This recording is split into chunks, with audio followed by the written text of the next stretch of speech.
Magandang araw sa inyong lahat at welcome sa aking channel. Kumpirmado nga na may anak na sina Coco Martin at Julia Montes at bininyagan kamakailan sa isang lugar sa Makati. Kapansin-pansin sa ilang larawan ang blue cake sa background na may nakalagay na God bless Popoy.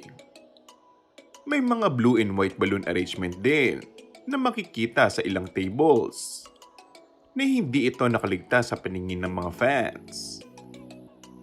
Nakuhaan kasi sa isang litrato na ipinost kamakailan ng aktor na si Coco Martin ang mga ginamit sa nasabing event.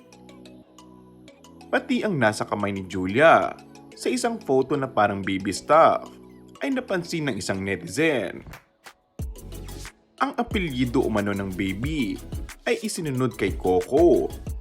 Kaya't ang tanong ng ilan ay kung kasal na nga ba ang dalawa.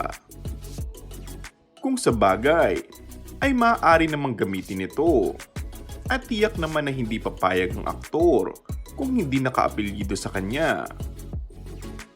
Samantala, naging malaking pasabog ang chika na mayroon ng dalawang anak ang kapwa-kapamilya star. Ang isa ay 4 na anyos, habang ang isa naman ay 2 anyos.